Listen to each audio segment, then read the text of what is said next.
Magre-register tayo dito. Sa unang-una, pwede kayo maglagay ng phone number dito na pwede namang hindi active o gawa-gawa lang. And then, gawa kayo ng password and repeat password. Dapat magkatulad yung dalawa na yan. And then, confirm. Tapos, makakapasok ka na sa account mo. And then, gawa lang ako ng sa akin, okay? Pagpasok natin dito is magkakaroon kayo agad ng free 160 pesos sign-up bonus. Ayan, at nandiyan na yung lahat ng instructions. Minimum withdrawal na is 200. So, kulang lang tayo ng 40 pesos, makaka-withdraw na tayo. And then, up to 25% yung referral bonus na makukuha natin or commission. So, i-close lang natin to. Ayan. At makikita nyo na agad yung main dashboard ng kanilang platform. So, first things first, as itong mga main product na ino-offer nila.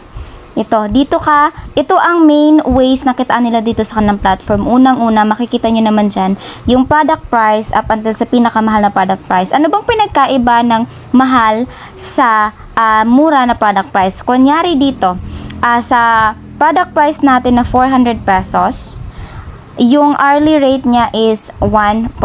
So, daily basis, meron kang 24 hours. So, 24 hours sa 1.5 natin is 36. So, kung iisipin, 9 days pa lang, 9 days to 10 days mo pa mababawi yung pinuhunan mo. So, medyo matagal. Dito tayo sa medyo mahal-mahal. Dito tayo sa may 4,000 pesos. Kapag 4,000 pesos naman, 22.5 yung hourly rate. So, i-times natin sa 24. 1.5, diba? So, that's 540 pesos in daily basis. So, kapag 540 pesos naman yung kitaan dito, 9 days, 8 to 9 days, bawiin nyo na yung puhunan nyo. So, dito naman tayo sa pinakamahal nila na 800,000 pesos. Yung hourly rate is 15,000. Tignan natin kung magkano tayo dito sa 24 hours. That's 360k. So, 3 to 4 days, bawi mo na yung puhunan mo. So, palaki yung halaga, pabilis na pabilis mong mababawi yung pinuhunan mo dito.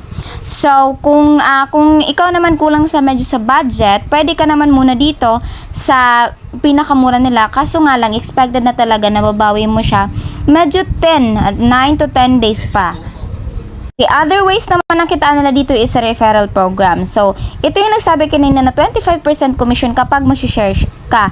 So, ang gagawin mo lang naman is i-copy mo yung link mo, i-paste mo sa lahat ng social media platform na mapagsisharean mo, i-send mo sa mga friends mo, at kikita ka ng 25% sa level 1, 2% sa level 2, and 1% sa level 3, which is in total of 28% commission, including all of the levels.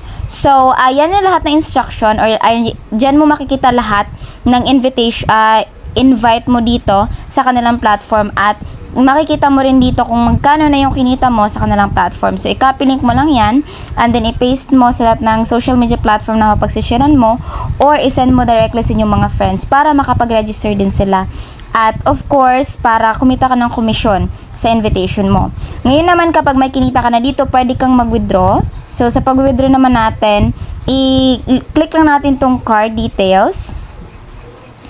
Tapos dyan, pag inopen mo na yung card details mo, card information, ang i-input mo lang naman dyan, card holder's name, GCash information, sa GCash number mo. And then, click mo lang yung withdrawal. At dahil meron akong 600 pesos dito, i-withdraw ko siya. Kaso meron kasi siyang 20% na commission. So, 480 na lang yung matatanggap natin.